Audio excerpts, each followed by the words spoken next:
you're welcome to turn that off. Please also do mute yourself unless you actually are speaking, and that usually helps out the rest of the group. I was going to ask one of our council people to monitor the chat box. Jackie, could you do that for me? So I'm going to ask all visitors as a sign-in sheet to please, I don't even know where the chat box is, frankly, on Google Meet, but maybe Bobby can explain that. But please put your name and representation in the chat box as a sign-in sheet. We would appreciate that. And also you can put in the chat box if you actually would like to have a formal introduction with something on the agenda. In terms of questions and answers, you will be able to use the chat box for those when we do Q&As on any of the discussion that we do have. Carol, this is Wendy Router. I don't see where the chat box is. I think we need some instruction.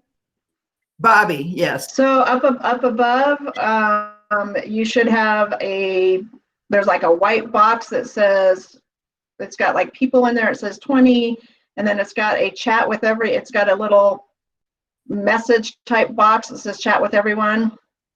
It's actually got a green dot on it right now. Yep, because several people are adding their information. So thank you very much for using that as a sign-in sheet. I appreciate it. This is a regular meeting of the Consumer Insurance Council. My name is Carol Pace, and I am the current chair of the council. There's an agenda that we'll be following today, and after each item, we may have some Q&A time as well. The meeting is being recorded, as has been indicated, and will be posted to the division website with the detail of what occurs in this meeting. I think I've asked those other questions. And we would appreciate you would limit the use of the chat box, however, to meeting content here and not actually chatting. Jackie Pion is going to help me out here, one of our council members, and I may ask her to read any questions that come up in the chat box from time to time. And with that, what I would like to say is that before I do a roll call, it turns out that we have 2 new members of the Consumer Insurance Council, and the DOI staff are going to introduce them. I'll ask them to do that before we do the other roll call. Thank you. Bobby? Yep, thank you, Carol. So we'd like to welcome Chuck Gray, who is a consumer and representing himself and his community or affiliated with himself and his community. He is from the Montrose area, so he also represents the Western Slope. And then we also have Mark Wynn, who is from Parker, and he is also a consumer and interested in participating and providing assistance. Mark does a lot of other, works a lot with volunteer organizations, and so welcome to both Chuck and Mark. Thank you, and we do welcome you. We will undoubtedly at some point in time have a little more time for informal introductions and orientation, but at the moment we have a big agenda today, so we're going to move forward with our regular agenda. I'm going to first ask for a roll call so that we can see which members of the council are present. First person is Carol Pace, that's me, present. Peg Ellefson, vice chair. Is Peg there? Yes, Carol, I'm here. Can you see me? Yeah, oh, yeah, okay. Thank you. Damian Arguello, is Damian on? I don't see him yet. Chuck Gray? Here. Thank you. Eileen Hunt, are you on? I'm here. I'm just not on camera. Very good, Eileen. Jackie Pion? Yes, I'm here. And Carol, is someone taking the minutes?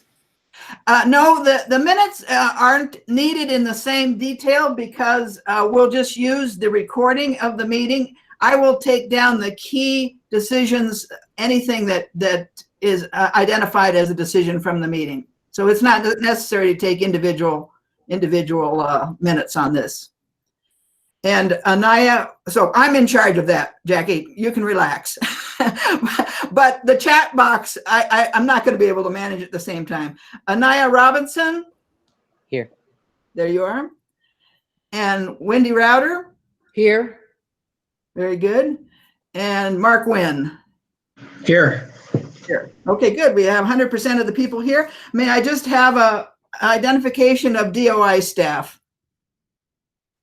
Hey folks, Mike Conway, Insurance Commissioner. I haven't met a number of you, but I've met some of you. For those that I haven't met, hopefully at some time this year, we're going to be able to get back in person and I'll be able to shake your hands and meet you more formally. But for now, as is everything in our current COVID world, we have to be satisfied with a virtual introduction. So good to meet you. Very happy that you all are volunteering your time. Very thankful that you all are volunteering your time to come and be a part of this very important council. Bobby, I'll turn it over to you. Bobby Baca. I am the director of the Property and Casualty Consumer Health or Consumer Services team. Matt. And I'm Matt Mortier, Division of Insurance, and I'm the Director of Consumer Services, Life and Health Section. And Vince Plymell, Assistant Commissioner and Public Information Officer for the Division of Insurance. And Carol, I think that is everybody on our end. Bobby or Matt or Vince, anybody that we're missing? No, I don't think so. Okay, thank you. And that's recorded for the minutes. So I had received a request from a member of the public in December to present today. And we had agreed as a group that we would move to priority order anything that was time sensitive. So we are pleased to welcome today Mark Wynn, who was a member of the public initially and now is a member of the council, who has a presentation to make. And just for those of you who don't know, the council uses, I don't know if exactly, since I'm off in the corner, we use this document to identify the recommendations. We number them, we name them, we put an issue, recommendation and a rationale, and we take action on it within our regular meeting. So that's what we'll be doing today. And I'm very pleased to welcome Mark Wynn with his presentation.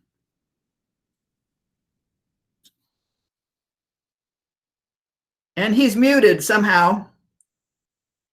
Now I'm not. Sorry. My name is Mark Wynn. Let's see, present now. Let's see if I can get this to work. A window. That's a window. That doesn't work. Yeah, you can do a window or a tab, Mark. If you have your presentation in a tab, that's the best way to do it. Present the tab. No one can see that, huh? Nope, because you have to finish it. You know, accept the tab, let it go. It'll say starting the presentation. As a tab. So I got a PowerPoint. And how do I save it to? Anyway, that's why. Very frustrating. So I'm going to send this to Carol. I'm going to ask Carol to post it. So keep going and you can come back to me. How about that? I'm going to email it to you because I can't get it to come up. Would it be better to email it to Bobby? Would it be better to email it to Bobby? Yeah, I would. Yeah, Mark, go ahead and email it to me, and I'll share my screen. Cool. I'm just not positive I'm going to be able to share. That's why. I'm familiar with Zoom.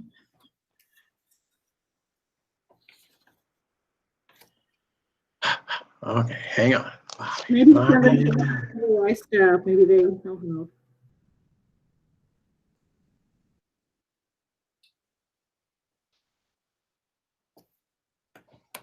Okay, I'm sending it to Bobby. It's almost there. Maybe it's coming. It's coming. It's coming.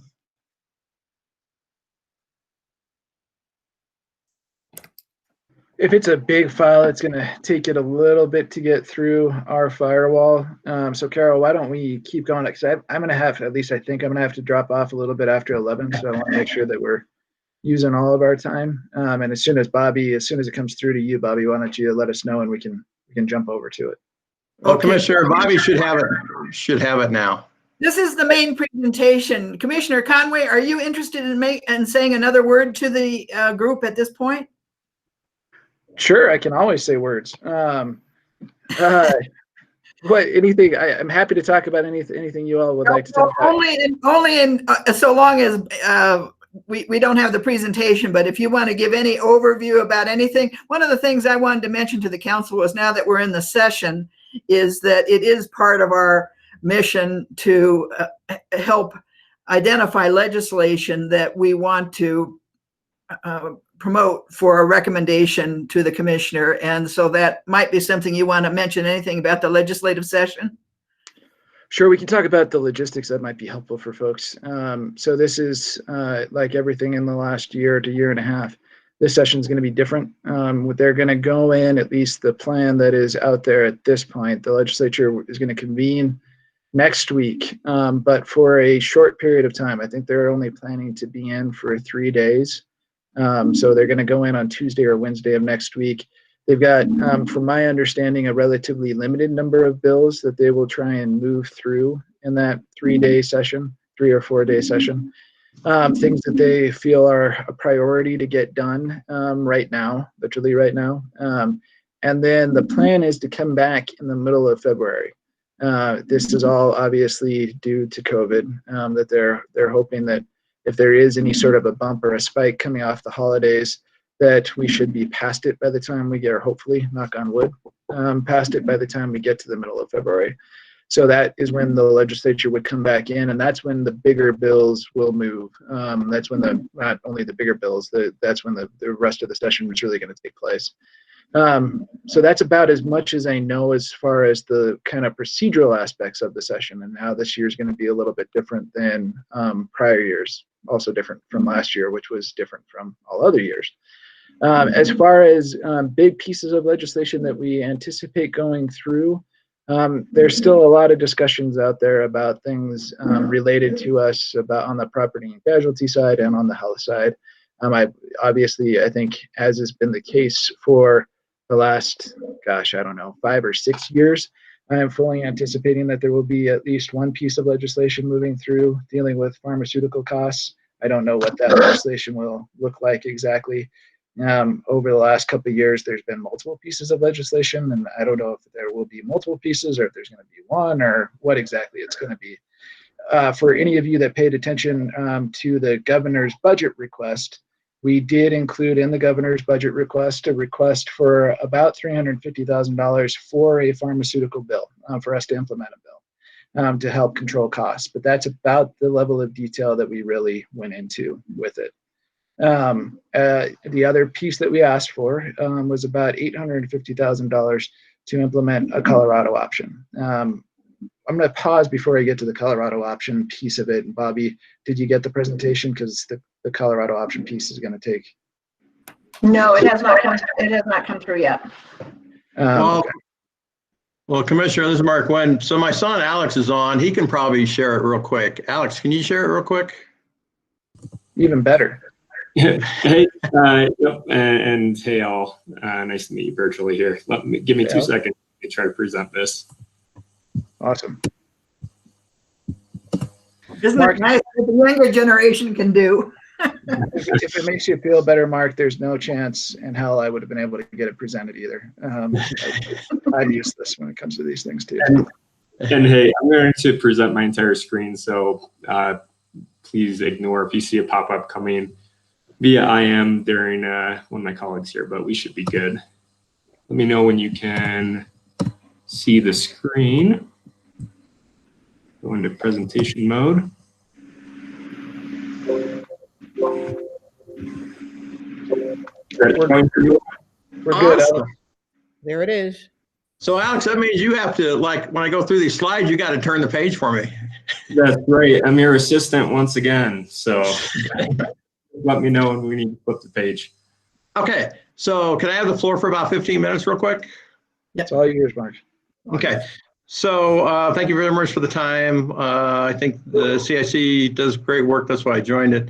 So basically, slide one is, what does Channel 7, Fox 31, CBS 4, and Denver Post have in common? Well, they all ran stories on an issue between November 30th and December 22nd that affected tens of thousands of Denver metro residents in the months of November, December, and then later it continues for all in which have acute or serious illnesses that had UC Health doctors and facilities that are now not able to get that because of the change in the public exchange.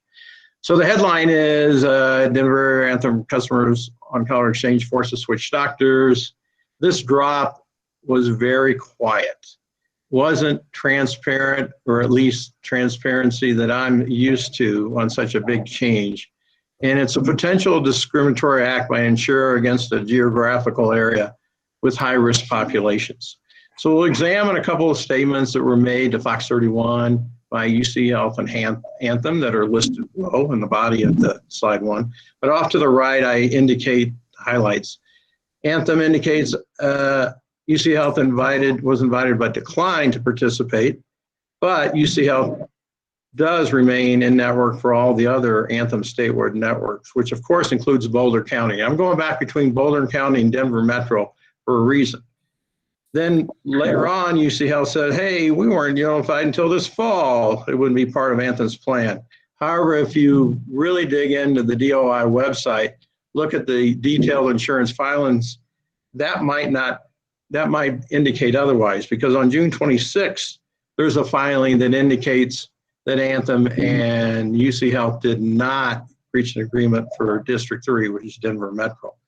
So if they weren't notified until this fall, then someone's out of compliance with Senate Bill 17088, which we'll get into in a moment. And then additionally, there was no general public transparency until November 30th, when the first media hit on Channel 7. That was the article made on Channel 7.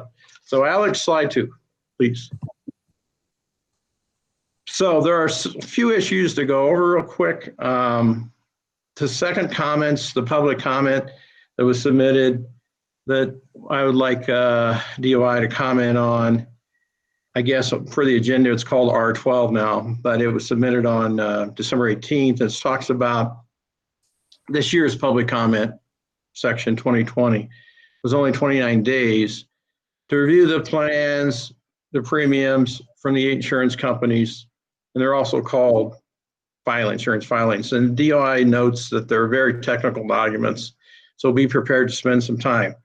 But I'd like to also explore the first highlighted paragraph where maybe there's been some geographical discrimination of Denver Metro residents by the DOI's approved public exchange plans for 2021, allowing Anthem's pathway plans, which includes UC Health, for every Colorado rating district except Denver. And so in the small print, which you guys probably can't read, there's a lot of details, but I feel that we're a little bit pressed for time. So we can get into this more. I think, the bottom line is the official line from Anthem was that it replaced UC Health with Health One, which is ACA for Denver Metro. But effectively, Anthem dropped UC Health from Denver Metro, but kept it in for Boulder County. And we'll talk about that. And this Anthem Pathways Essential Network was just introduced to 2 districts, which is kind of strange, but we'll keep going. So page 3, please. Slide 3, sorry.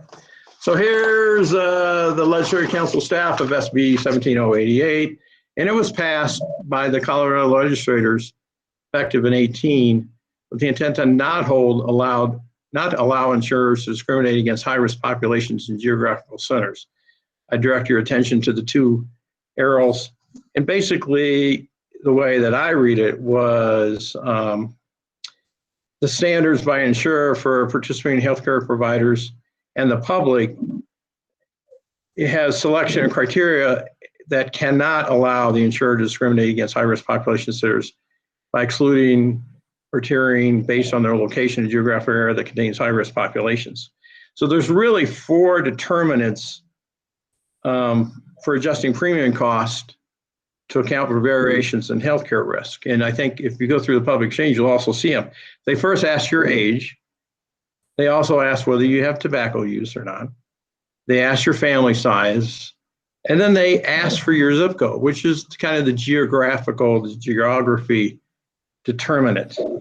So the wisdom of the Colorado legislator, give them a lot of credit in 2018 or 2017, passed January, effective January 18, was to address any potential discrimination that might occur via this Senate bill.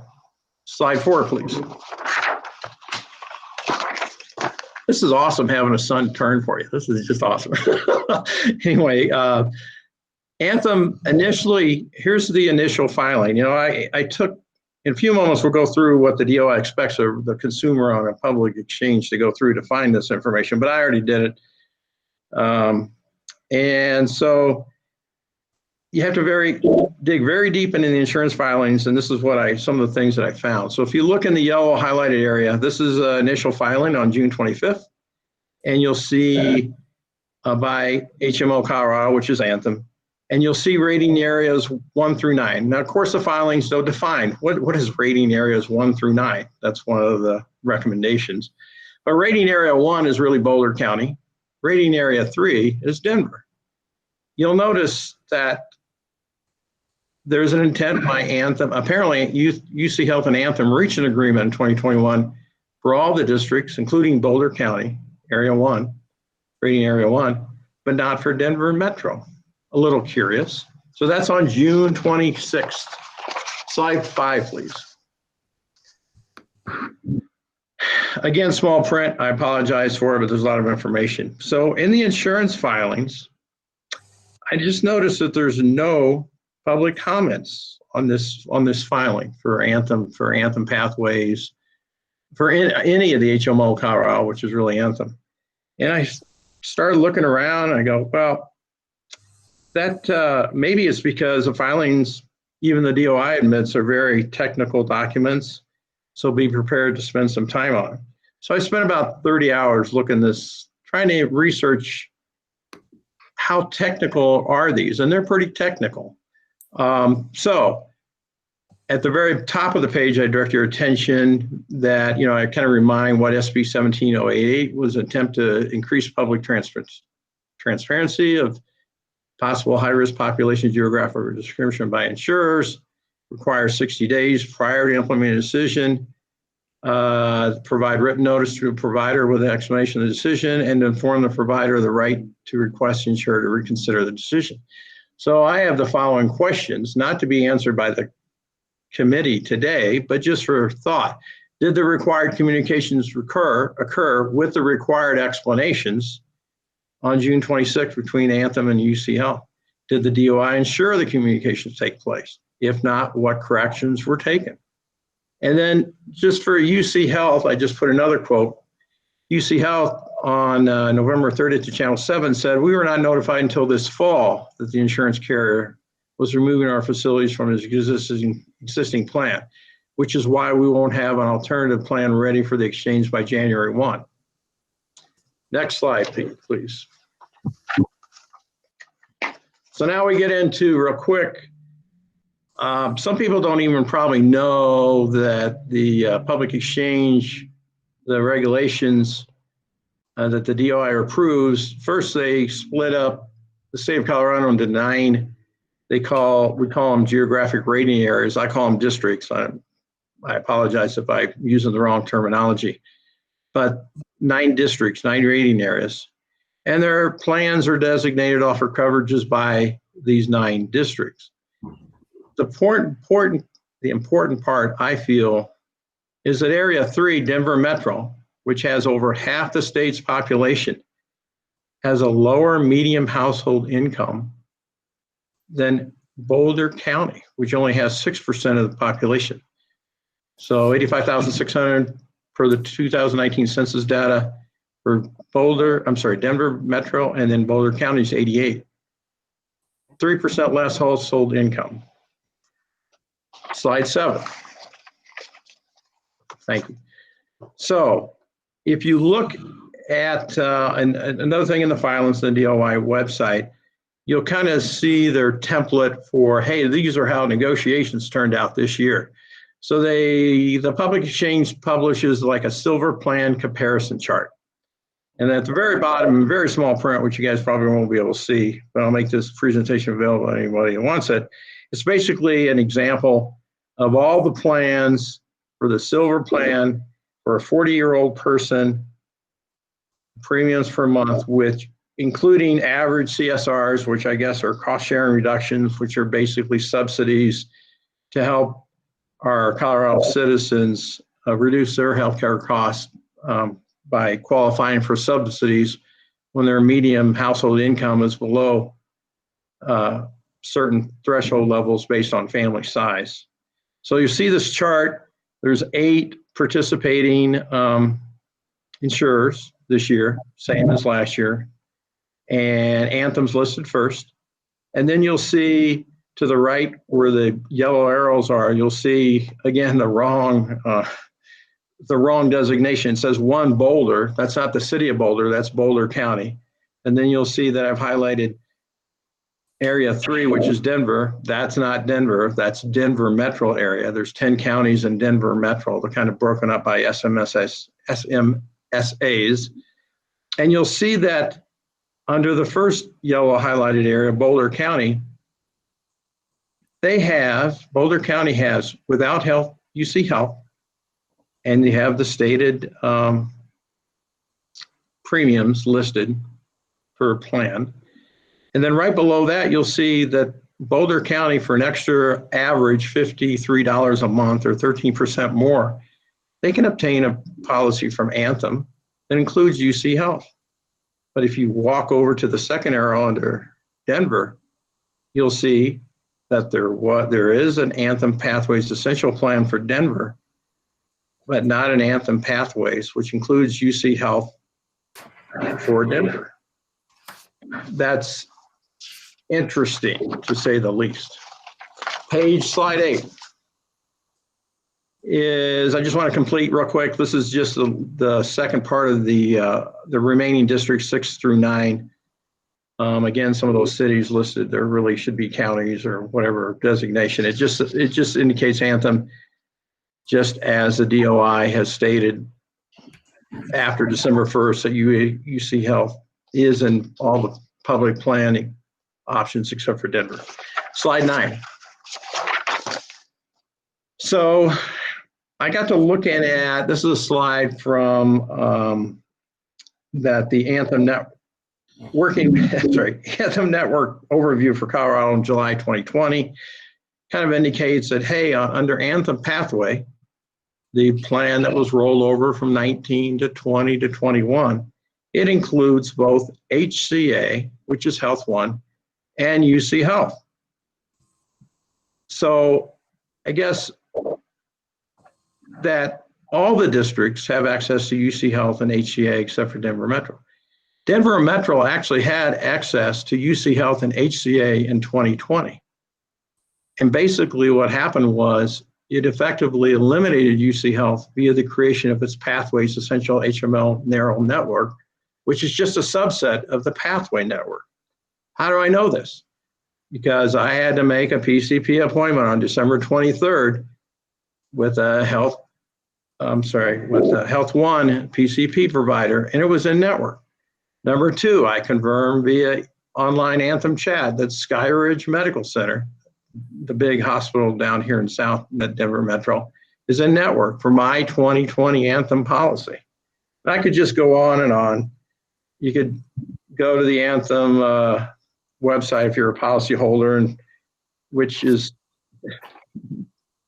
let's say, not accurate 100% of the time, to be kind. But you can just see that the number of doctors available to me, being a Denver Metro resident, dropped by about 653 doctors and facilities. That just happens to match the UC Health population of physicians. Slide 10, please. This just happens to be a slide from, it's dated October 1st, from the administrative of Anthem to the Colorado providers. It's communication, basically indicating that, hey, there's no longer UC Health in this new plan called Anthem Pathway Essentials. I didn't include the second page, which I think is very telling. The second page of this 3-page document that can be found on the administrative website for Anthem talks about Anthem sent amendments in July to those providers that will be participating in Pathways and Essentials networks, in addition to their continued participation in the Pathway HMO network. The reimbursement rate for the primary Essentials HMO network will be the same as the Pathway HMO reimbursement rates. Slide 11. Now the consumer is expected, and this is, I see some other issues on CIC that has kind of brought this up.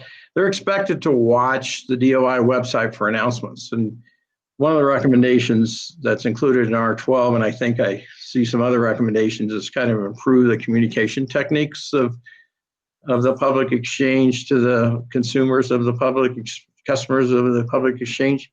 There's no email prompts to all existing public exchange customers of this rather large change.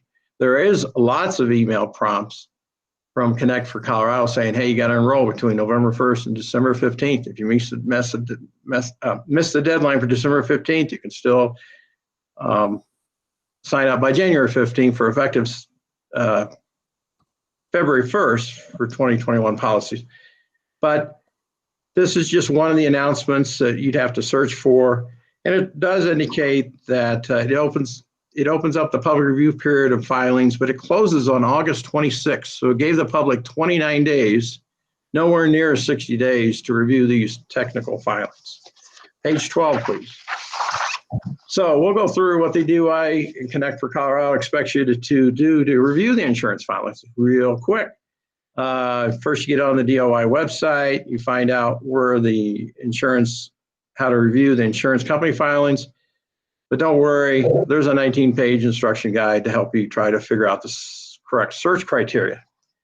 Then on page 13, you figure out what the criteria is, and you find the appropriate insurance filing or filings in this particular case, and you dig into them a little bit more on slide 14, and you're presented with lots of information. Lots of initial filings, actuary filings. There's a public filing comment period that, if you'll see, that is blank. And I would venture to say a lot of filing comments are blank because these are pretty technical documents. So you get to find out, you have to extract, call them up, figure out what's going on. And that's what I did. But the public can do it. There's no doubt that the public can do it.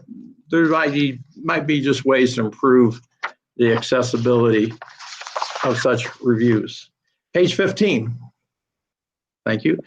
So again, Anthem preliminary filing date of June 26th. On the June 25th initial filing, only Boulder County and Denver Metro, rating areas 1 and 3, offer this new plan without UC Health.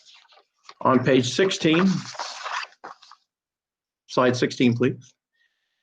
The initial filing again for a comparable Silver Pathway HMO 4500 plan indicates that all their intentions, they had already come to an agreement between UC Health and Anthem that they reached an agreement 2021 for all the districts, including District 1, Boulder County, but not Denver Metro, grading area 3. Slide 17. There's a lot of interesting information in these filings. If you look, the first one is highlighted on, there's an actuary PDF from a third party that sort of is written to the DOI from some actuaries, kind of summarizes the initial filings of the insurers. I assume, I didn't look through all 8 insurers, but I assume they do. And one of the comments on page 3 of this 10-page document that I've highlighted in yellow is the change in rating factors. And I'm not an insurance expert. I'm just a trained accountant who's a bit detail oriented. And I do have some experience testifying against and for behalf of public companies, work for commercial insurance purposes, but never for individual insurance purposes. There's a change in allowable factors, and it reads that there were significant changes to area factors, including adjustments to all Denver enrollees being mapped from Pathways to Pathways Essential Network. And among other things, some other interesting items, these plans, there's these insurers are expected to make a profit. I think on page 4 or 6 of this 10-page document, the premiums are targeted to allow Anthem a 3.4% profit and risk margin. I understand that. I understand insurers have to make profit. These plans for Anthem in both years, about $500 million in premiums. Take that times 3.4%. That's like $17 million that Anthem does to administrate such plans and to take the risk of operating such plans. I understand all that. Slide 18. Thank you. It's just a repeat of slide 5. I just want to bring to the forefront. I probably didn't. I didn't direct you to the attention of the 2 yellow arrows and the 2 red arrows. Basically, kind of the questions that I asked at the beginning of this presentation. But there's just no public comments that kind of indicated that a massive transparency occurred in this rather large change of the largest population center in the state of Colorado, Denver Metro, being excluded from the public exchange by the largest nonprofit health system, UC Health. Slide 19. DOI does put out announcements from time to time. You're to sign up to get these announcements, which I did in mid-December. But I look back at prior announcements, and it does mention that the premium information was going to be available in late July. But there was, again, no mention of the largest doctor provider nonprofit won't be available for greater than 50% of the population in the state of Colorado. Slide 19. I'm sorry, slide 20, excuse me. I've only got 4 more slides. Thank you for indulging my rather long talk. This is a screenshot, really small print. I apologize. I wrote all over the document that I received because I did not expect some of the answers that I was getting. So I apologize. I would have kept it clean, but it was my only copy. So that's the way it goes.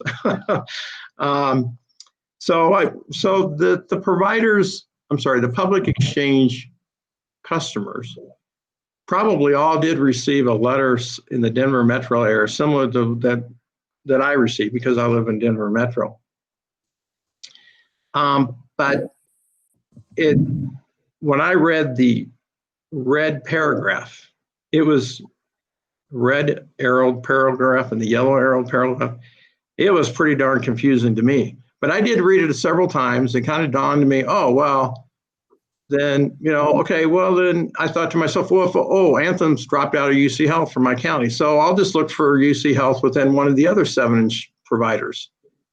Well, there is no other insurance provider, which I was not aware of until I started looking. And that kind of brings me to the points that I make at the top of the page. There was a singular notification existing exchange policyholders of major change of a letter mailed September 28th. There's no second or third notification of major change. If a current policyholder takes no action, the exchange will auto-renew December 1st into a selected for you 2021 plan. So if you look at the second attachment where it says benefit comparison Anthem chart, you'll see that for my particular case, they rolled me from a pathway plan to a Pathways Essential plan. Provider network, no indication that UC Health dropped, that's fine. But under additional changes for 2021, the highlighted area, no comment on that. And that's fine. But I'm just making points that, well, gee, it sure would have been nice that just one mailed letter would have made it a little bit more clear to the 30 or so thousand people in the Denver metro area that this affected, effective January 1. My third point, Connect for Colorado, Health Colorado does send constant email reminders to enroll, I mentioned that earlier, but the Colorado Exchange, and it does provide a quick cost and Pathfinder. So when I inserted both a UC Health doctor and a Health One doctor for a Denver metro zip code, it'll erroneously indicate that there are 30 exchange plans that are available for 2021. We got to get that fixed. That's not correct. So then, and then the DOI, which I think under public pressure finally did put out a Q&A script regarding the change to the Denver Metro. It wasn't until sometime after December 1st. Page 21, I have 3 more slides. Anthem wouldn't tell Fox 31 December 15 how many patients are affected. So I just looked at the insurance filings, found that per the filing for HMO Colorado, they had 60,732 average lives covered. I assume that's the number of policyholders they had. So if you take 61,000 as the estimate for total Colorado, half the population is in Denver, there's probably 30,000 Denver metro residence areas that were affected by this change and had to scramble because they didn't realize until Thanksgiving time or thereafter, or still don't know it, that when they go and get auto renewed to this new Pathways Essential plan, that when they make that first appointment for, if they had a UC Health doctor, they're going to be surprised, no, you're out of network.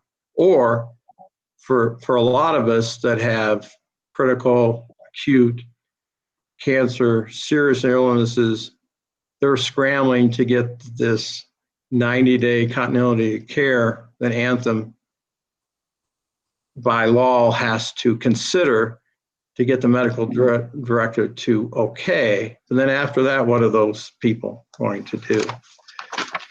3 more slides. Page 22 is, slide 22, I'm sorry, is the actual R12 recommendation.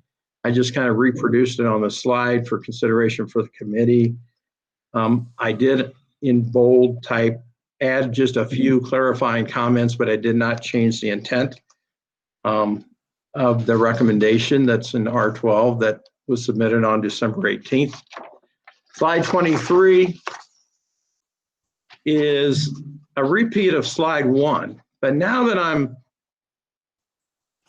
now that I've looked into this more, I guess I want to propose another that we won't get to probably today because my time's limited, but another proposal. I'll give you a sneak peek of what I'm going to be proposing. Slide 24.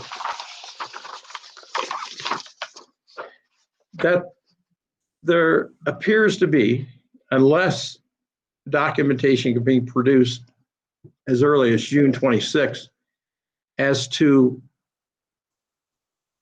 possible discrimination against high-risk populations by a health insurer by making the public exchange plans available to only select districts with no clearly defendable alternative rationale for its limited availability. For example, in 2021, I'm reading the issue number 2 in the first paragraph there.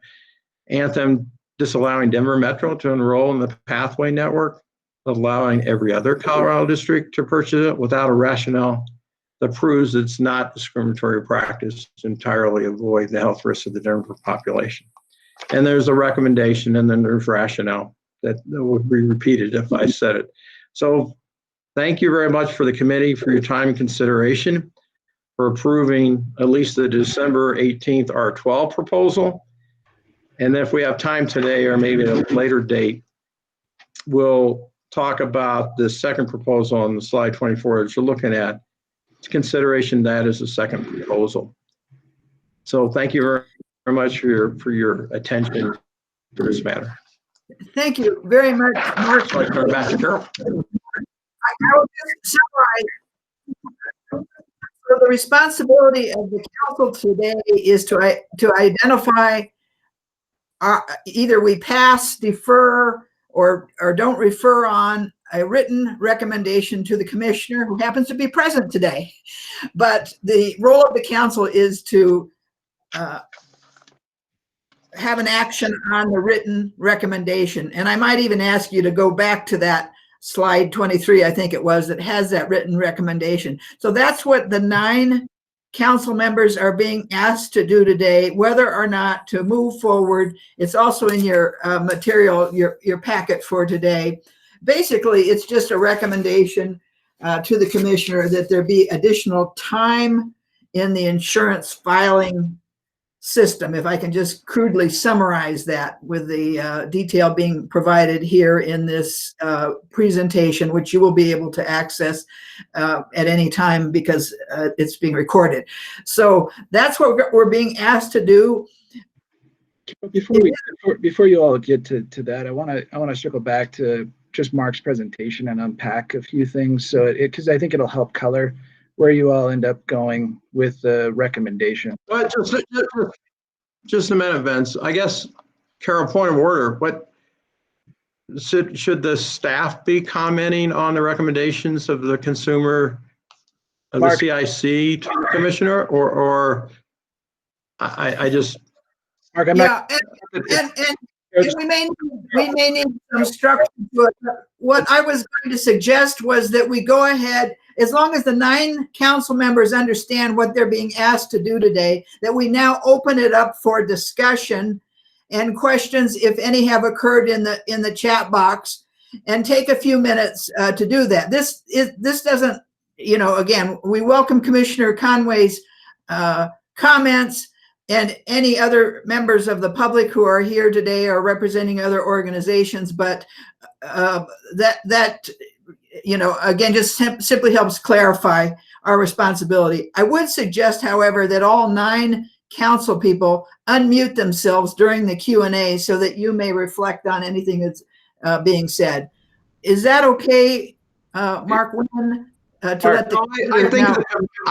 don't believe that. I think the 9 members should talk among themselves, and of course the commissioner and the assistant commissioner and the staff of DOI is welcome to listen. It's a public open meeting, but I guess the discussion should be among the 9 members of the CIC. Well, folks, I mean, that's you all decide that you want to handle things, then I candidly, I don't need to be here, and you all can work through whatever you want to work through and have the discussion.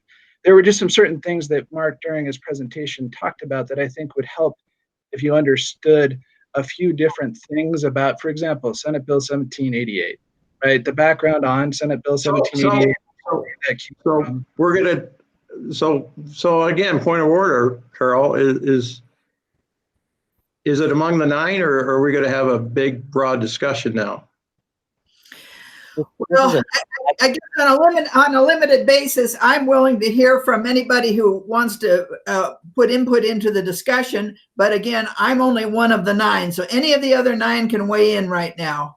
This is Wendy Router. I would like to hear from the commissioner. I'd like before I have any input on the recommendation.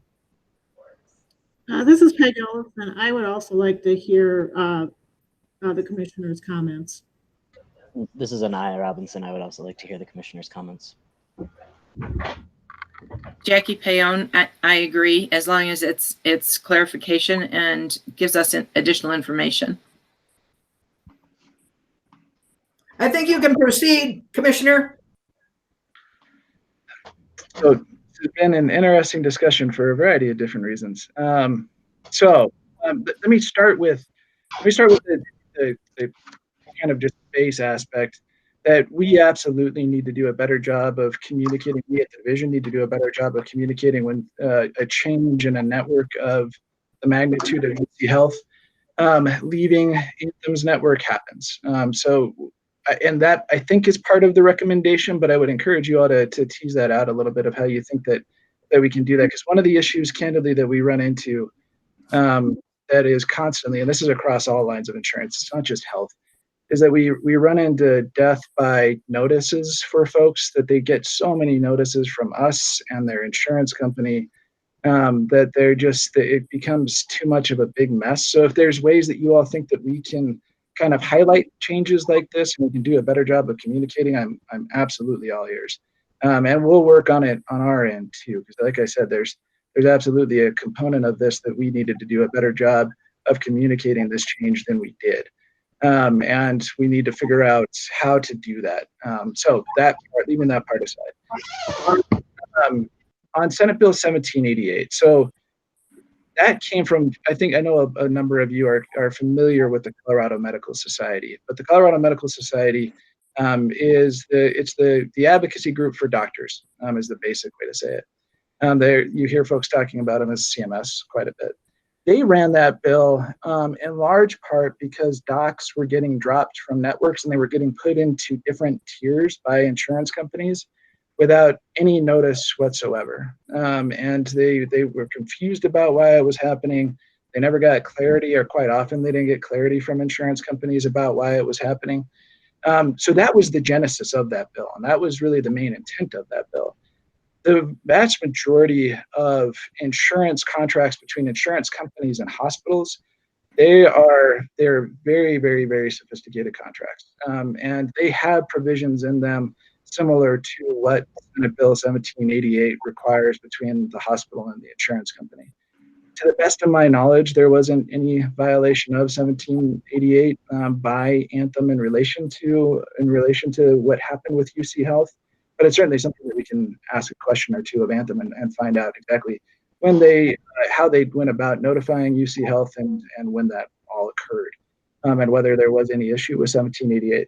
My guess, and it just is my guess, is that there wasn't. But again, it's something that we can certainly look into.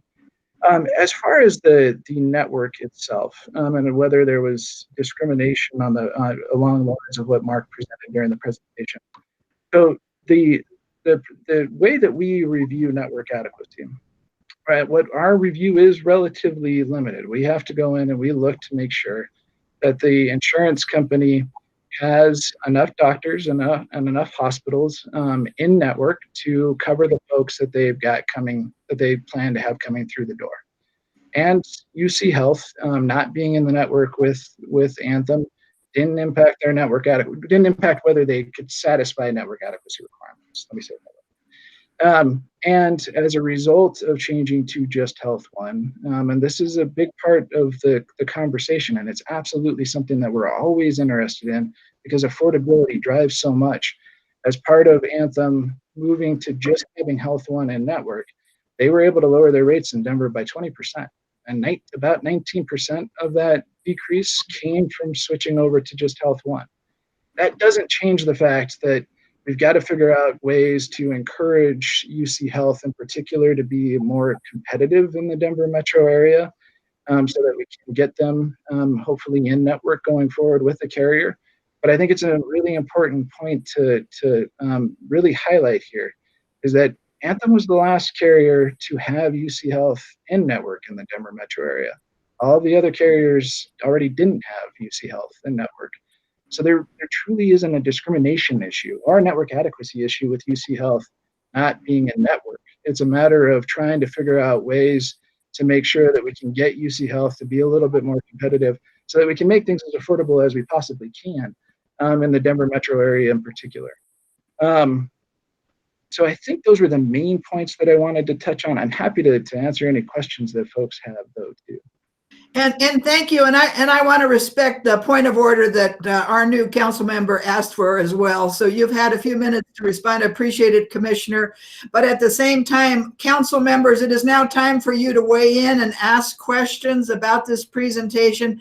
And also we can entertain if there have been any questions posed in the chat box or of someone else. I'm going to ask that we time this a little bit. I'm keeping a stopwatch here so that if there are several people who want a bit that we try to control it. Members of the council, can I have some comments and reflection that you might have? Yes, this is Peg Ellefson. I just wanted to make a comment on the Senate Bill 1788, the transparency of dropping providers. My primary care doctor, I mean, this is still happening. She's been dropped by insurance companies, and I've had to switch insurance plans because out of the blue, Bright Health decided not to include her anymore. And they really didn't tell her why. So that's still occurring. The other comment I want to make on a humanitarian personal level is the article that was included in our packet about the woman who is receiving treatment and she's in remission now. I actually lived that a few years ago, and when I was with Humana, and my hospitals and a couple of my doctors were dropped, even though I was in remission. It's very traumatic, and it gets into a mental health issue to have to switch doctors when you're comfortable with who you've chosen, and that's kind of a very important thing when you're going through a major medical issue. And I'm just commenting on that on a personal basis. I don't know if it has any bearing on which way we go with this issue, but I've lived it, and it's not fun. Thank you, Peg. Other council? Well, this is Mark Wynn, I guess. Commissioner, isn't the DOI not responsible for preventing discrimination by insurance companies against its customers? Consumer protection is our mission. And I guess it's pretty clear to me by the insurance filings, Commissioner, that UC Health and Anthem came to an agreement in Boulder County,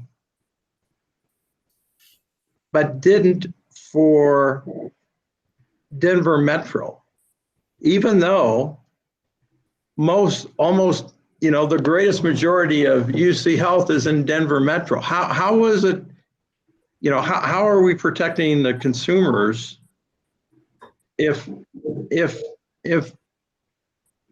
geographically, if I live really close to Boulder County and I'm on the public exchange, and I've had these doctors for years now, that just by this introduction of this new plan, I know it accomplishes the ACA compliance, but I still believe that we need to protect the consumers of insurance in the Denver metro area.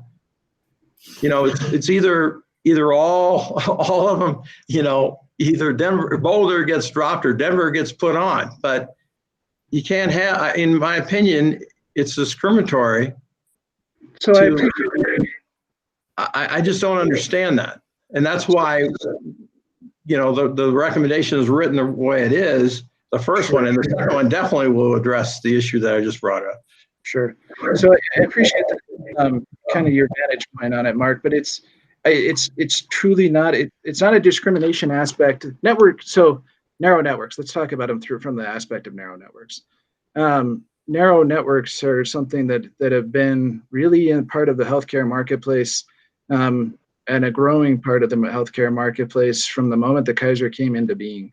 Kaiser and HMOs probably more generally really drove part of the kind of transition to narrow networks, but it absolutely was sped up once the ACA went into effect, because so much in the individual market in particular, consumers shop based on premium, and what they're most concerned about is affordability.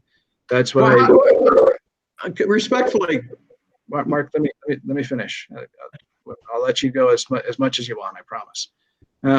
Now, that's obviously a general statement, right? It's obviously there are going to be individual considerations across the board that we try and we strive to work towards, but it's not the case that narrow networks in and of themselves are discriminatory. And the way that the discriminatory laws are written, both at the federal level of the ACA and in the Colorado statutes, they're tailored towards specific populations that are struggling with specific diseases, right? That's the genesis of the discrimination aspect when it comes to healthcare. And then obviously specific populations, but not based on geographic rating areas. Those issues, you can have rating factors based on geographic rating areas. And that's how, in part, why Anthem, when they got the better contract, when they got the more favorable contract terms, with Health One, by switching to a narrow network with just Health One, they were able to decrease rates by 20%, in large part why they were able to decrease rates by 20%. And Mark, I can't stress to you enough how often we hear from folks that aren't enrolled in healthcare, that don't have access to healthcare simply because they can't afford it.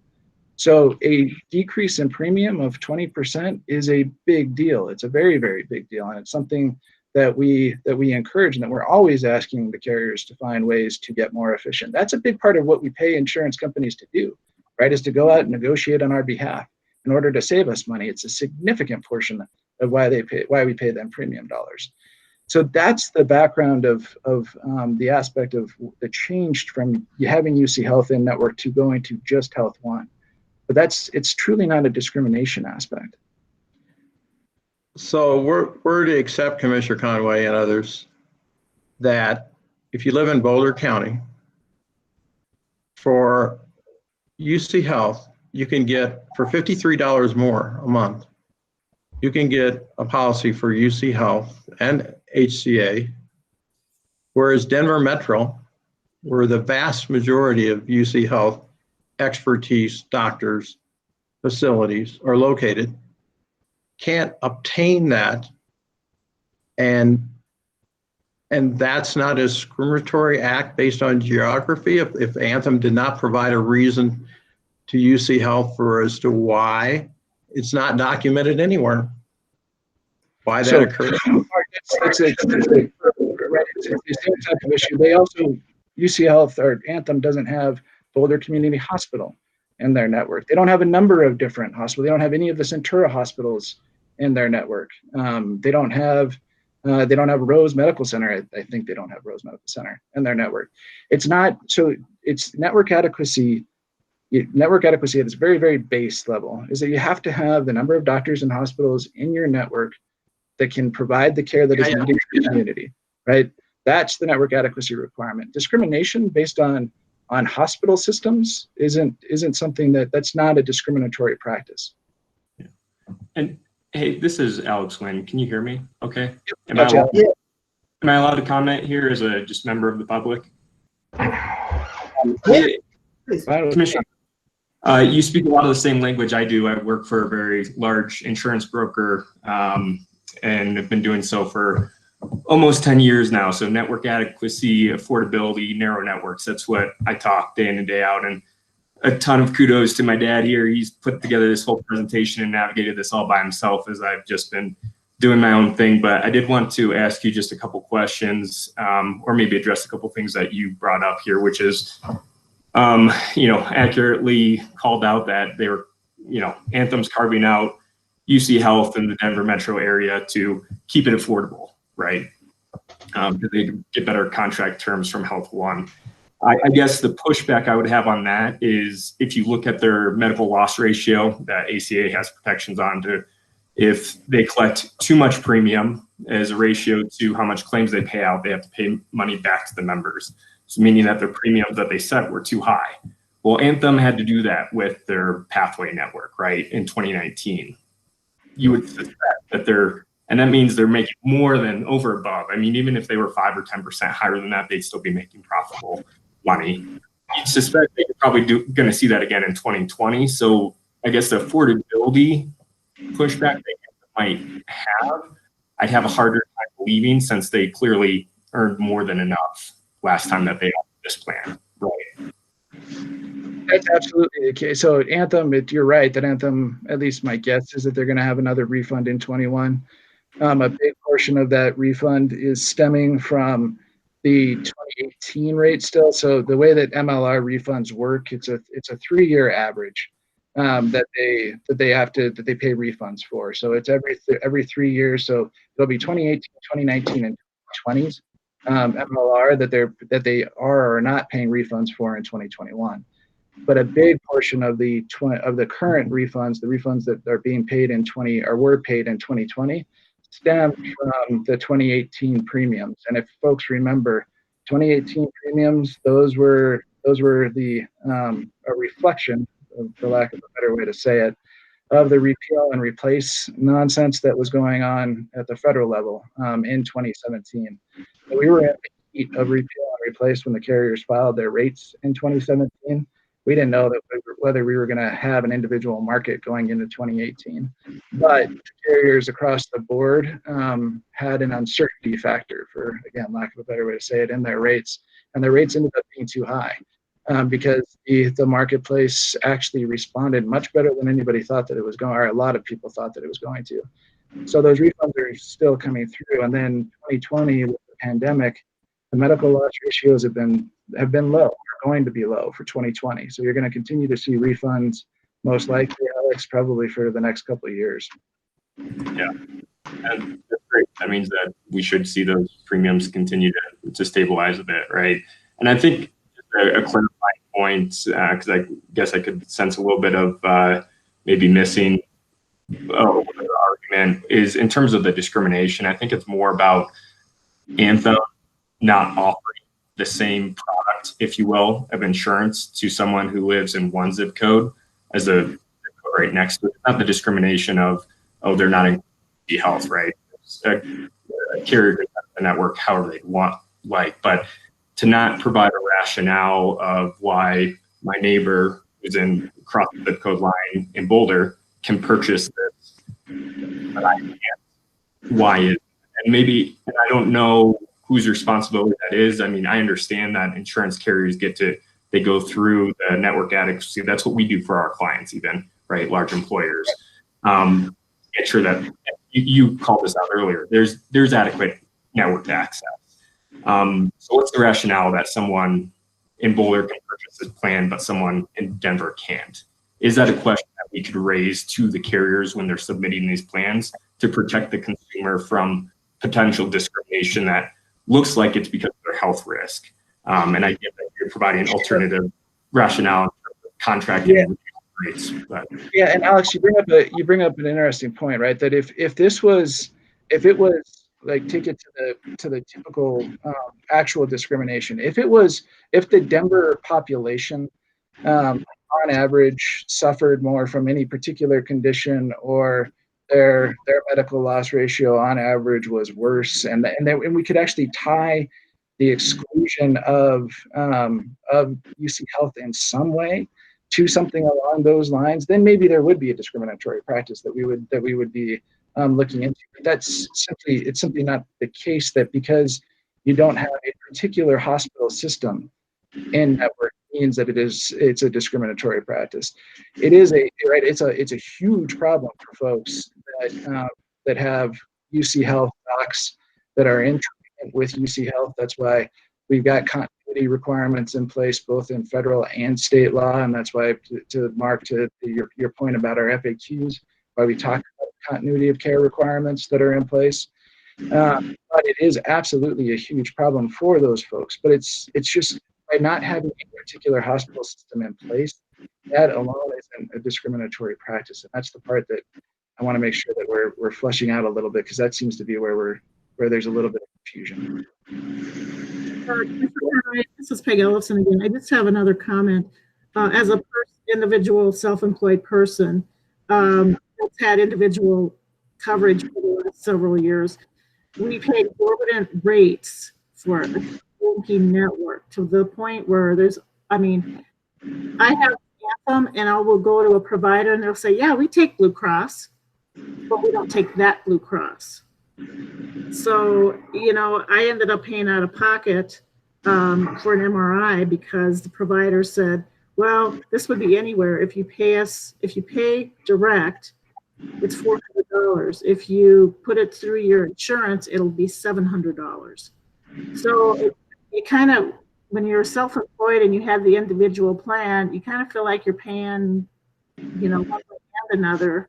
And I'm okay with paying. I just want it to be fair, and I kind of feel like it's not fair, because we have huge deductibles and then premiums and then shrinking networks. Yeah, that's a frustration every place, right? It's not just in the Denver metro area. That's a frustration throughout the state. And it's one of the things that, and I know that the Colorado option was one of your all's recommendations, but that's one of the things that we really wanted to try and address, and that I think we will try and address with the Colorado option. is to build more, kind of a broader product, build something that at the very least looks closer to a PPO, a preferred provider organization, for those of you that aren't entrenched in the acronyms, kind of the opposite of what narrow networks are. So that's absolutely part of what we want to achieve that too. This is Wendy Rout. I have a question and a comment. My question is, when was Anthem available in the past and connected to UC Health? Which year did that relationship exist? And I'm raising this because it seems to me that there's something wrong, even though it doesn't affect me, with letting the consumer patient develop a relationship, particularly with serious illnesses, and suddenly they lose that connection to their doctor. And if UC Health and Anthem could profit in past years, certainly they should not be able to disenroll or prevent the enrollment of existing patients in the system. Yeah, I don't know exactly when the contractual relationship started between Anthem and UC Health. That's something that we can look into and circle back with you on. My guess, and it really is just a guess, Wendy, is that it at least was in place from 2015 or 2014 on. But let me confirm that, and we can circle back. But I want to make sure that that we're not completely ignoring the premium decrease. Again, this is pursuant to the filing that they filed with us. That was the result of changing to Health One, and how important that is for some folks. Peg, I mean, kind of to your point about that your premiums have gone up year after year after year. It's a good thing that the premiums were decreased. Now, UC Health aspect, we have to figure out a solution for it. It's not just an Anthem solution, I guess, right? It's if we think that UC Health being in network is vital for everyone in the Denver metro area, then it's not just an answer about Anthem, right? Then it's a broader conversation, and that's where I want to make sure that we're kind of thinking about that and we're discussing that component of this. I just want to add one point of clarification in my own mind. This is not about narrow networks. It's about surprise narrowing of networks without notice. Mm-hmm. That I believe is the basis of the recommendation, which we are going to vote on to submit to you, and then you can put your comments in writing on the website. But what this is about lack of information being passed along at a time when a consumer could make a reasonable choice.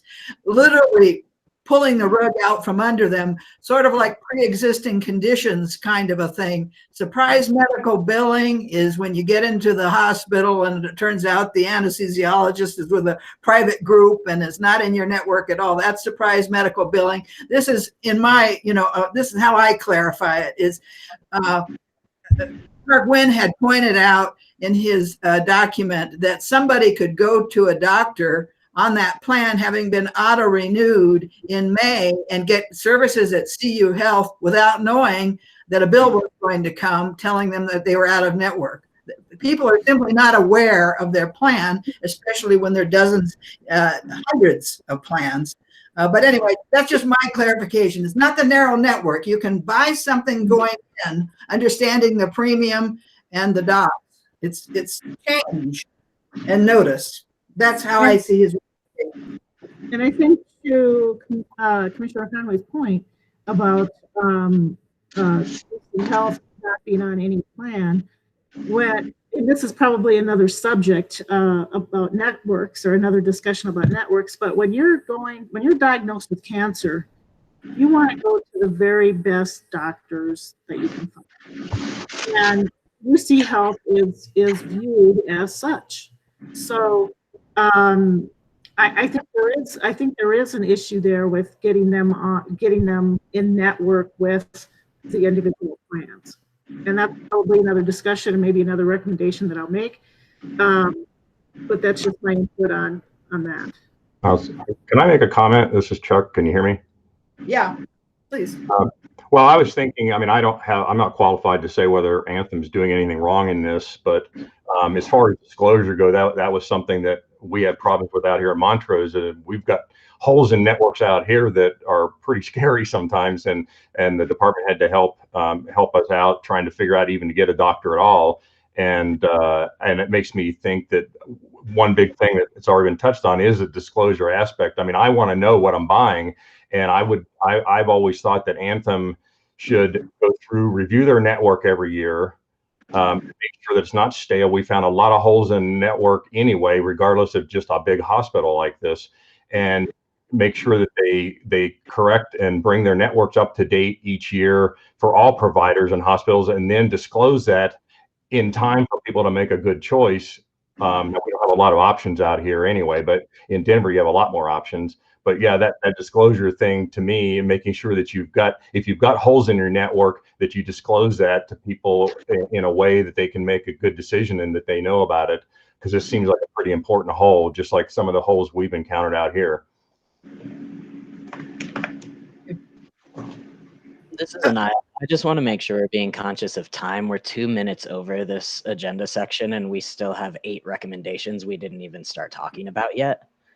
So Anaya, let me reflect on that, which I was getting ready to do. And let me just tell you a couple of things. One, DOI staff have said that we actually have up until noon should we want to use that. I had been making agendas for 90 minutes, partly because online meetings are a little bit stressful to run and sit through. So I thought we were at 1.5 hours. Secondly, the commissioner replies to submitted recommendations is something that, again, one of our council members asked me to put on the agenda every time. Those are the recommendations that are reflected there that we have passed, and we are awaiting written response from the commissioner. So we're not asking him to speak to those by any means. And then I'll back up and say, so we don't have the need for that time. And I'll back up and say, I was fully willing to defer any of these other recommendations to another time because of the, again, time-sensitive nature of this. I will say that this has been a topic of discussion in probably several meetings I've been in this week, including other groups and committees.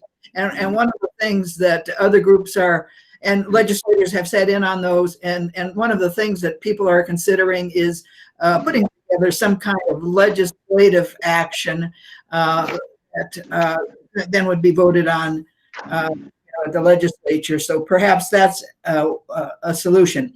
But do other people want to call the question now, members of the council?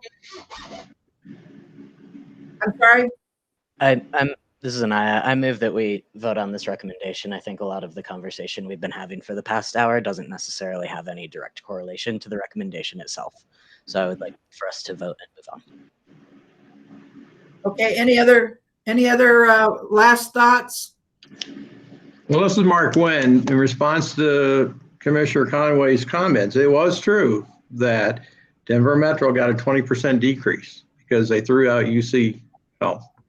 It's also true that Boulder County saw a 10% decrease because they threw out UC Health.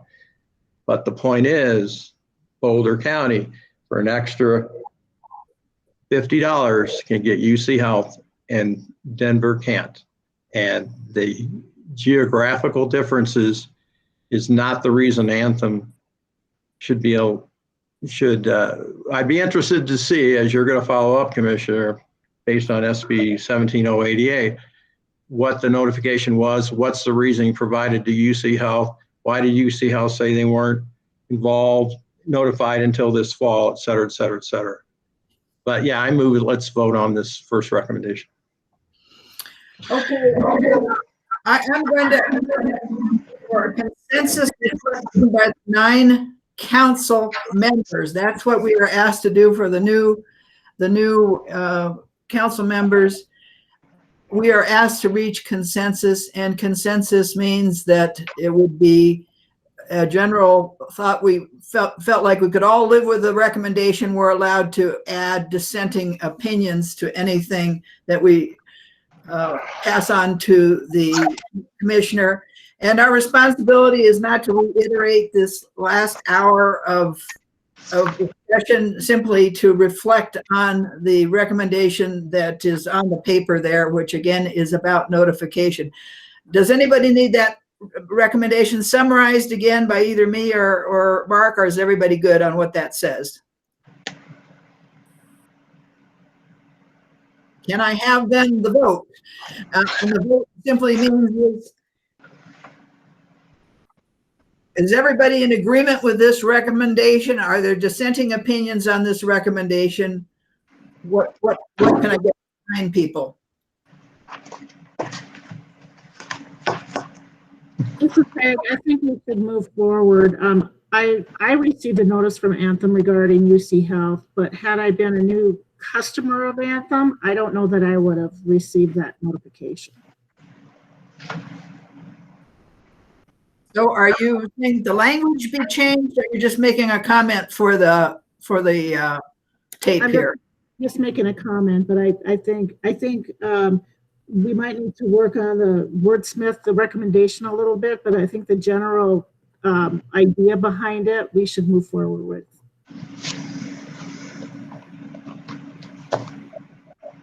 So I'm going to let you all wordsmith. I'm going to drop off. Yep. But you here, we'll look forward. Yep. Thank Take you. care, everybody. Appreciate it. Commissioner. Attendant.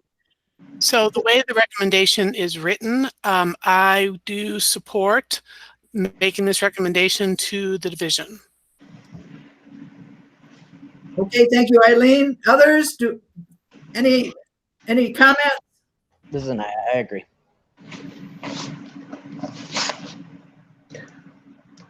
Well, this is Mark Wynn. Of course, I agree. Jackie? Yeah, I'm fine with it. Okay. I'm good with it. Okay. Has anybody not spoken up? I'm good with it. Okay, well, I'm going to say then that this recommendation, which we have numbered R12 in our paper format, has passed. And we will ask DOI staff to forward that in writing to the commissioner as basically our recommendation.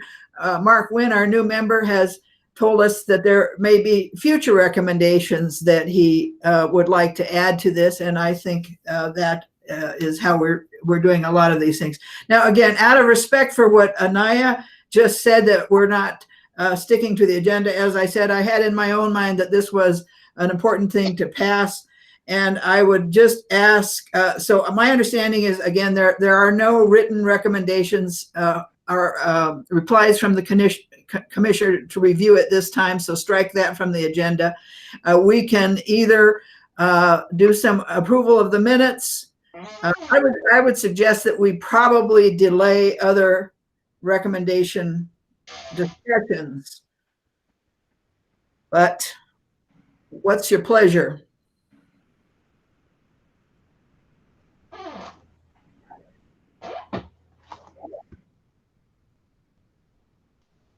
Okay, I'm going to proceed. I'm going to proceed with a couple of approval of the minutes. See if we can get that done. I'm going to ask first approval of the October 7th, 2020 minutes because I have some conversation on the July minutes. Just jump back real quick. I think there's two recommendations that we can take care of really quickly because they fall under the Division of Banking and not the Division of Insurance. Recommendations 5 and 6 about escrow accounts and mortgages wouldn't necessarily be under the purview of this. Are you prepared to introduce them? They're not. You're very low all of a sudden, Anaya. I don't know why. So which? They're not recommendations, but recommendation 5 and 6. 5 is about escrow accounts and 6 is about mortgages. Those would be under the purview of the Division of Banking, not the Division of Insurance. Because I think we could likely our list pretty quickly since they shouldn't be a part of this council's agenda. I support that. Looking at 5 and 6, we should not be considering those at all. Just a comment on recommendation 5. Can't hear you, Peg. Oh, sorry. Just a comment on recommendation 5. That looks like that someone wanted to propose insurance for escrow accounts. Say that.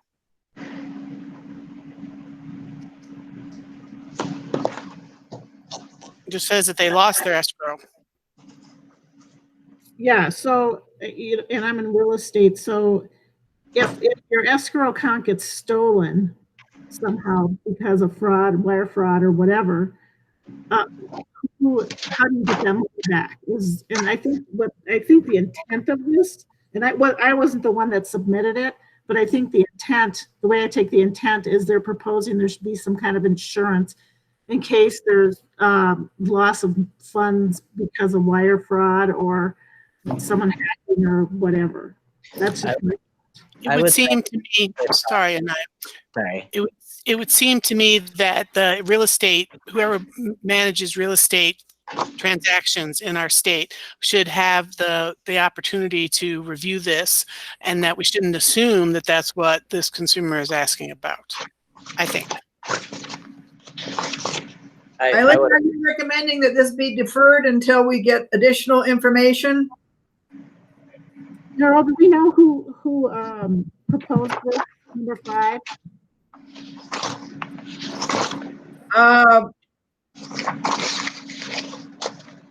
Yes. Maybe we ask them for a clarification, and maybe it is a real estate issue and not an insurance issue. But I agree with number 6 that's definitely a banking issue. Okay, can we have a vote on 6? I vote to not detail. on 6. I agree to remove it or not accept it. I agree as well. This is Mark Wynn. I agree to remove it.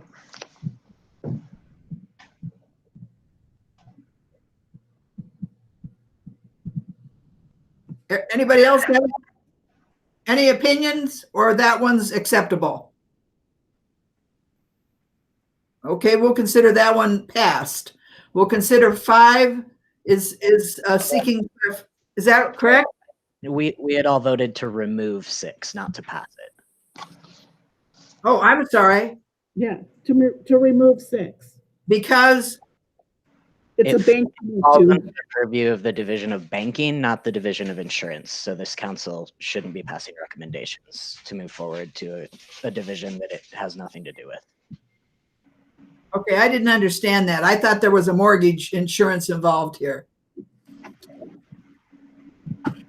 Neither 5 or 6. Bobby, do you know? I think we need more information on 5, but the way 6 is written, that one should be removed, and it's a banking issue. Bobby? Yeah, well, mortgages are not regulated. Typically, mortgages are not regulated at a state level, whether by banking or by the Division of Insurance.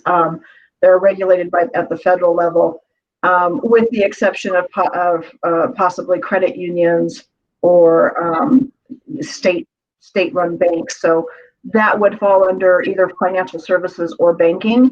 The recommendation is vague in that it just says transparency is needed in home mortgages. I'm not sure what that means, but I don't think it's an insurance component. Okay, so the vote was to remove it. Yeah. And the vote on 5 was to clarify it and resubmit. Yeah. I would say resubmit if it has to do with insurance. If it doesn't have to do with insurance, remove it and let the consumer know that that's not under our purview as a council. I mean, do the realtors have insurance that covers stuff like this that would make it insurance? No. To cover something in the transaction? Yeah, that has nothing to do with the realtor insurance. It would be more of a title, a title company or whoever takes control of the escrow. Some realtor offices do, some don't. Yeah. But whoever's taking control of that escrow, they would need to have insurance, or the consumer can purchase insurance. May I ask this?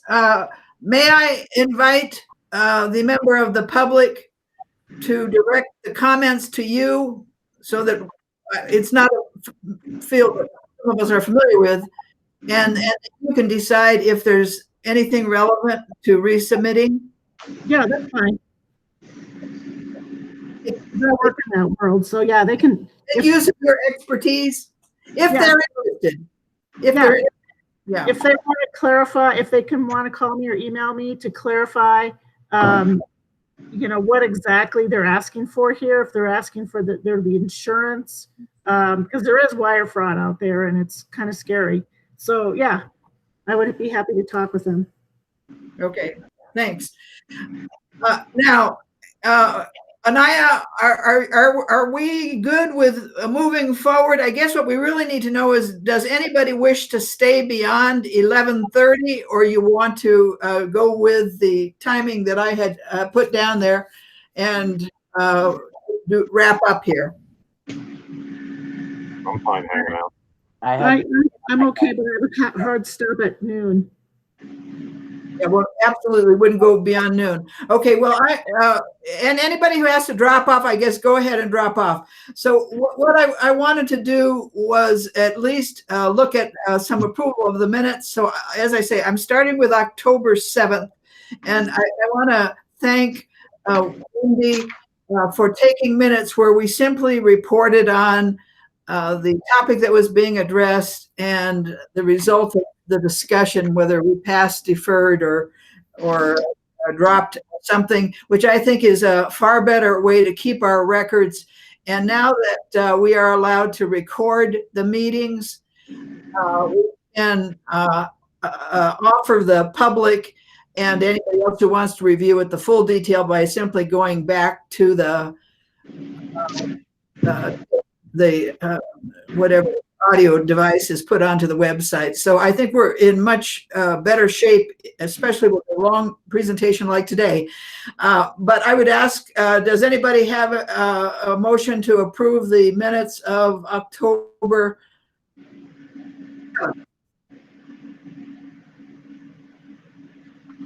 This is Jackie. I'll move to approve. Okay, and a second? This is Peg, I'll second. Second by Peg, and any discussion? Okay, we'll consider the minutes of October 7th approved. Now the minutes of July, right? Of July 10th. We had received and reformatted the original minutes from July 10th, and within the context of the meeting of July 10th, we had an executive session, and I had identified the content of the executive session in the reformatted minutes, and Bobby had removed the content. I hadn't put any discussion in there. I did make a slide of this. Is it possible? Did you get my slides, Bobby? Is it possible for you to share the screen on that? I would like to enter the content, not the discussion, not anything in privileged context, but I would like to enter that. If we're not allowed to enter it into the minutes of July 10th when it occurred, then I would like to enter it into today's minutes. Are you able to bring that up? You know what, I can, but I have been given advice of our attorneys that because it was in executive session, it is not open to the public. So if I put it on this video, it will be open to the public. It makes the executive session a moot point, and there would be no reason for executive session. So I have executive session minutes that are available to everyone, if to committee members, but if I post it now, it'll be a public record. So I disagree with your interpretation of that. It's not my interpretation, Carol. It's our attorney's interpretation. I understand. So I'm not going to ask for approval of those minutes now until I see that in writing, because this was our operating guidelines of what consists of a consensus and whether we can have dissenting opinions. It was just 7 questions that were posed by the group, and I don't need to know anything private and whatever, but it seems to me that we should have published the FAQs about the council. It clarifies what we are permitted to do.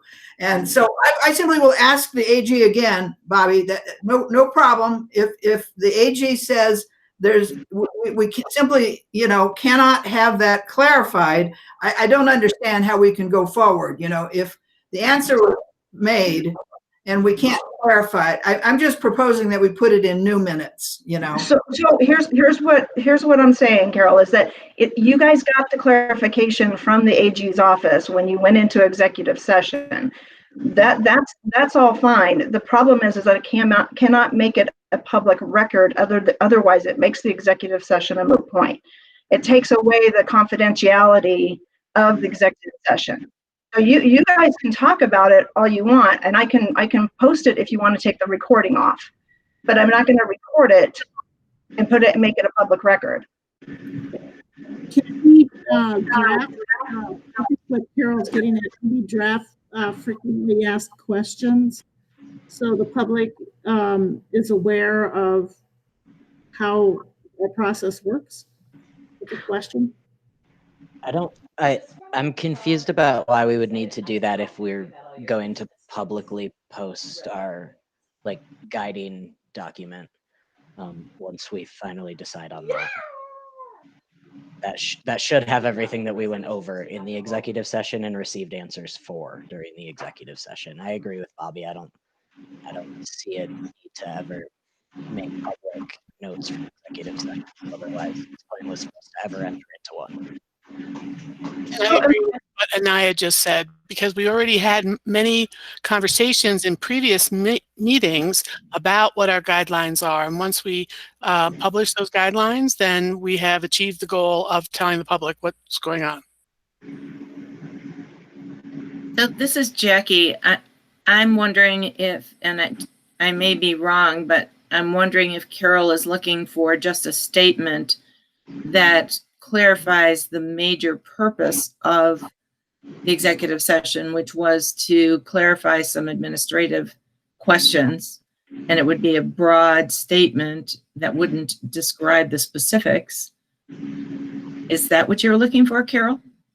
Well, I took notes on that session, and it came out to 7 questions from the council. For example, is quorum specifically defined for the CIC?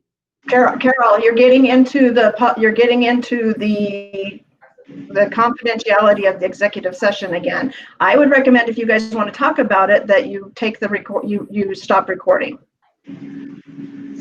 Well, I will say that I'll ask for an approval of the minutes of July 10th minus this, but that I consider this an unanswered question. I don't consider this an answered question. I didn't see when this was first sent to the AG, I didn't see a reply that said we couldn't do that. But in any event, I'll ask for simply an approval of the minutes minus the directions on how we can function. I do want to reference the 2 executive sessions the council has entered into previously. The AG's office did direct us to not include notes from executive sessions in our public notes.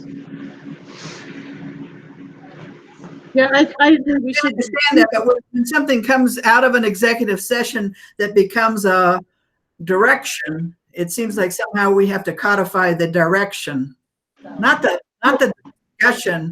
Well, let me ask you this, Bobby. Do you keep notes offline about executive session? I I have a separate document saved that includes the discussion that was in the minutes. It is considered a confidential document that I can forward to the members, but I don't want, I can't, I'm not going to post it on the website, and we don't want to put it in a public document. Exactly. So I think we can approve the July minutes the way they are. And I don't think we need to reference executive session, because then that'll just bring up questions from the public and they'll wonder, well, what? I agree. And I think, Carol, the purpose of the last executive session was to get clarification for us to have correct language in our guiding principles. And I think that is the space where we utilize that guidance and that direction. And that is what we're So I'm going to ask again for an approval of the minutes minus that. So I'll move to approve the July minutes. I'll second. Thank you. And any dissension on that, or everybody's in favor? In favor. Okay, and that really brings me to, I really actually am recommending that we have another executive session. I'm recommending, Bobby has sent me numerous inquiries and directives and different kinds of bits of information about our administrative functioning. I do not know what she has sent to the other council members, but I would suggest that rather than have that discussion recorded, that we do that as a part of an executive session, and that at the same time we do the annual open records training, that Mark Wynn and Chuck Gray can be brought up to speed and have the training that's required of them, and that be possibly later on this month or as soon as the AG's office can be invited to do that.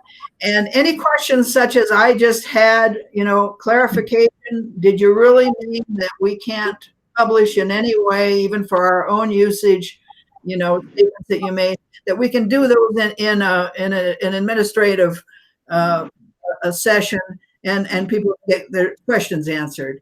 So that's my suggestion. We did this last year, very soon after our first meeting. That's one. So I'm suggesting that we have more or less the next meeting without a lot of program content here. And I had asked Bobby if she would solicit officer interest and have those names published before we came to today's meeting. And she said she offered other solutions to that. So since we haven't had officer elections, I would ask that people identify their officer interest, chair and vice chair, before a next meeting, and that we begin the meeting with officer elections, and we can go from there. So that's my suggestion, is that will consist of a brief officer election. So this is adding a meeting to the regular schedule. Again, for the new people, we're required to have 4 regular meetings, and we can have up to 8 meetings total within a year. Eileen, did you have a comment? Well, sorry, I'm thinking out loud. I apologize. So that's my recommendation, because I did not put on the schedule, did not try to put on the schedule today, officer elections or some of these other administrative questions. There were several that Bobby posed.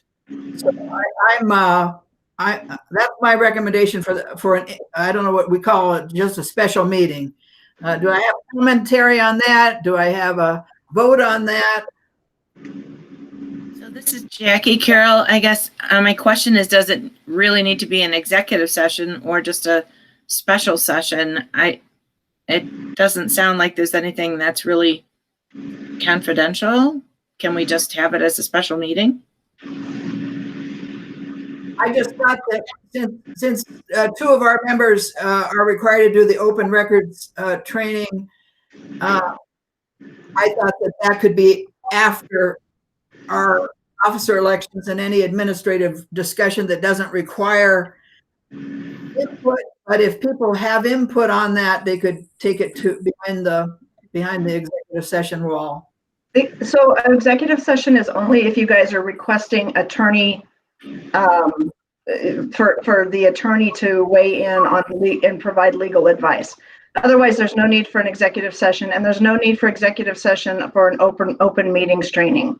I will, whatever date you guys request, I will reach out to Evan and Heather to attend the meeting to provide the training, but I don't believe that there's any reason for executive session.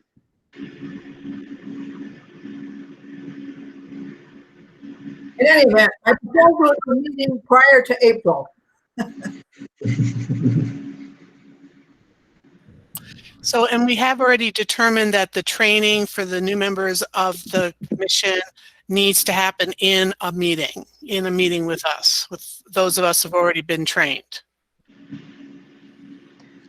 I think our training has to happen annually, Eileen. I might be wrong. So that's what I was trying to understand. Okay, so we have to have that training. So, and how long was that again? I don't remember. Half hour? Yeah, I think 20 minutes, half hour. Okay, so Carol is suggesting that we have another meeting to do the annual training and to also elect new officers. Any other item on that agenda? I would want to begin the meeting with the officer election after receiving officer interest. All 9 members receive officer interest in advance. That's what I was trying to get for today, so that we could ensure that there is interest. But so to that point, Carol, so to the members, if you are interested, you're welcome to send an email to the Consumer Insurance Council email box, and then prior to the meeting, I will forward that information to all of the members, or I'll forward the list of interests to all of the members. I actually was going to ask the question whether we even needed to do an officer election in the meeting, or whether we could do this after receiving the interest by a certain deadline. But I have looked at the minutes of other commissions and groups, and usually they do develop a slate outside of the meeting and then vote in the regular meeting. So perhaps we need to do it that way. I like Bobby's suggestion that people, if they're interested, you submit their interest to her and she'll collate that for us. I think that's helpful. The additional thing that Bobby was suggesting is that we have an officer who is the club secretary, and the legislation, the new legislation recreating this council does not have that position. So she was wanting us to change the composition of the officers. No, that's not what I was. No. The statute requires a chair and a vice chair. I was recommending that you also add a secretary or a note taker. I'm not changing the statute or any the composition. I was making a suggestion.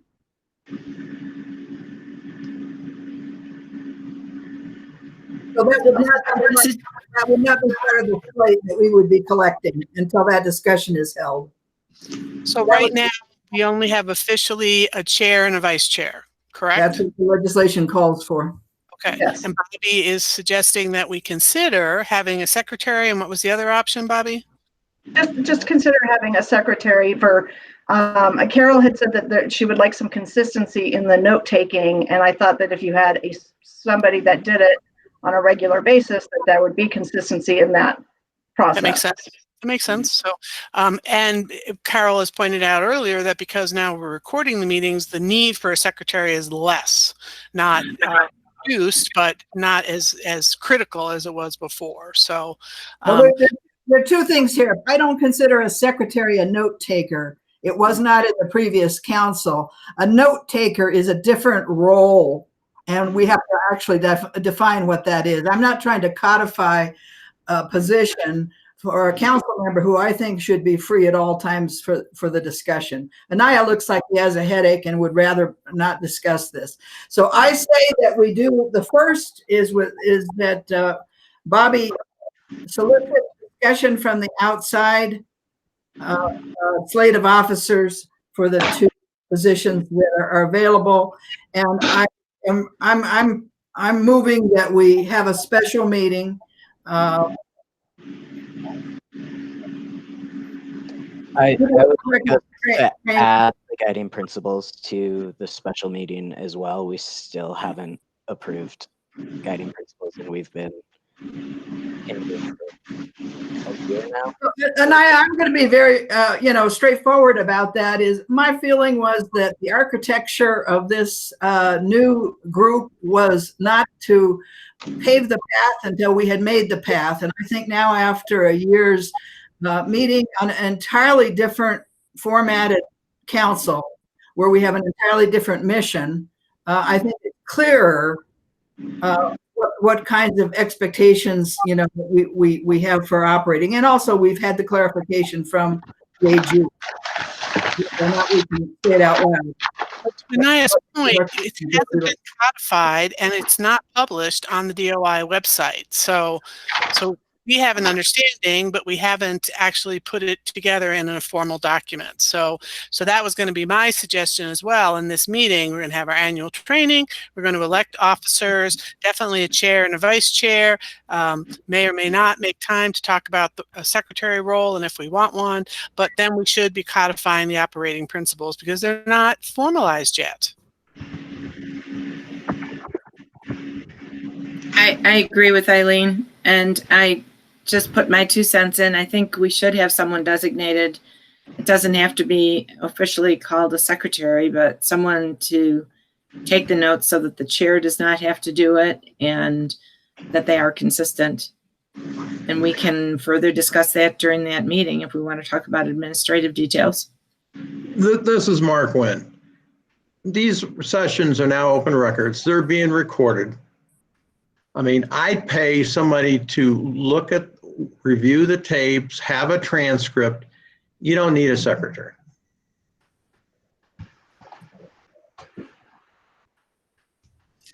Well, who is going to be making a transcript? Let me tell you, it's a lot of work. Who's going to do that? I'll pay for someone to do the transcript. No, Bobby, you can't do that? No, I okay. don't think that we can rely on council members to expend their own money to create transcripts. And so I assume Dora will, their administrative support, they will pay for someone to do the transcript. No, that is not in the budget. That's something we can have a discussion on later, but yeah, we're not going to pay to have a transcript. We will post the recordings on our website. We will determine what the retention period will be, but there should also be, even if it's just a snapshot, there should be some written notes of some sort also posted. So I assume when this was recorded, Bobby, that there's a transcript, there's a output of words when someone's speaking. I assume that was turned on. So there's your transcript. So the recording does not capture closed captioning. The closed captioning is for the individual person who's attending the meeting. The recording does not record that. So Google Meet doesn't have the capability to record the transcript. No. Correct. Neither does GoToWebinar. We've looked into it. Isn't there technology out there that will transcribe a recording? Yeah, but it's not free. Of course not. I think given the time, we should discuss this during that next meeting. Yes, I think that is true as well. And just looking at the agenda here, I believe we did cover what was intended to be covered. I've identified what staff has identified as the regular meetings for the year, just so everybody can put those on their agenda. And I would recommend that our two new council members receive some type of orientation from DOI, in addition to open records training, that they receive some type of orientation if possible. And with that, I'm going to entertain a motion to adjourn. No, not yet. When are we having the next meeting? The next meeting is going to be scheduled by DOI staff, and it's going to have open records training, annual open records training, as well as So Bobby is going to send like a doodle or whatever, so we can figure out when's the best time for everybody to meet based on the AG's availability. Does that make sense, Bobby? I can do that. Okay. And the key people to be there, obviously, are the new people. The required. Well, whoever's interested in officer elections. All members should be in attendance. Exactly, at any meeting that we have. So. Right. Well, that's what I would hope, that this could possibly be before the end of January, so that the new officer is actually appropriate beginning in January. Now may I get a motion to adjourn? I move we adjourn. This is Jackie. And Anaya seconded. I heard him. Yep. thank you very much for being here today. I thought it was a wonderful opportunity to hear from the public and apparently a number of the other stakeholders as well. We will anticipate that what was passed today will be part of what DOI staff understands was passed, and that they will direct that to the commissioner's office based on whatever tool they used to do that. We're not expecting minutes in order to get the commissioner to work on any replies that he wishes to have. Is that fine? Okay. Thanks for recording, Matt. Appreciate it. And goodbye, everybody. Bye.